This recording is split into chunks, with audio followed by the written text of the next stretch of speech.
Les 12 coups de midi, TF1, Emilien a-t-il atteint les 2,5 millions d'euros de gains et de cadeaux? Mais les questions les plus simples sont parfois les plus perfides.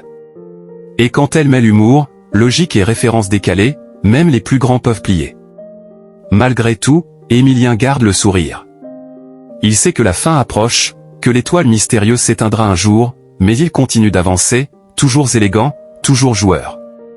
Son passage dans les 12 coups de midi restera quoi qu'il arrive dans les annales. On parle déjà de lui comme l'un des plus brillants candidats de l'histoire du jeu. Un maître de midi, bientôt en retraite dorée? Il se pourrait bien que ce soit le dernier sprint avant la sortie.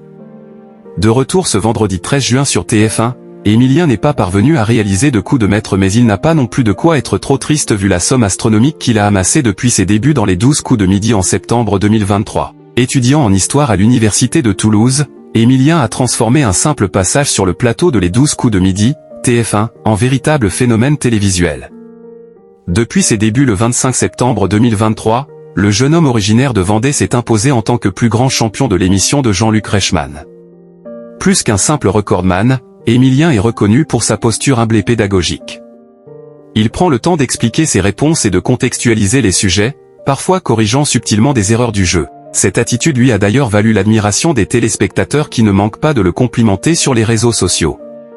De retour dans le jeu de TF1 ce vendredi 13 juin, Emilien est parvenu sans difficulté à remporter une nouvelle victoire face à ses concurrents mais n'a hélas pas réussi à réaliser de coup de maître.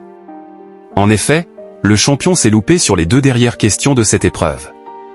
Interrogé sur quel jour de la semaine le 13 du mois tombe le plus en 4000 ans, Emilien a répondu qu'il s'agissait du mercredi alors qu'il aurait fallu choisir le vendredi. Puis, à la question de qui le sculpteur Carlo Rambaldi s'est-il inspiré pour créer le personnage de T.E. l'extraterrestre, il a répondu de Chaplin et d'un chien, alors que c'était d'Einstein et d'un chat.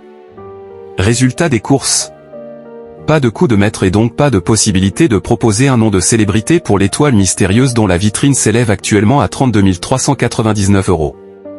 Le champion aura l'occasion de revenir dès demain pour tenter de faire mieux et espérer cette fois réaliser un sans faute lors de la dernière étape. Sa cagnotte n'a donc que très peu augmenté ce jour mais s'élève quand même à 2 495 443 € de gains et de cadeaux, une somme encore jamais atteinte dans l'histoire du jeu de culture générale de TF1.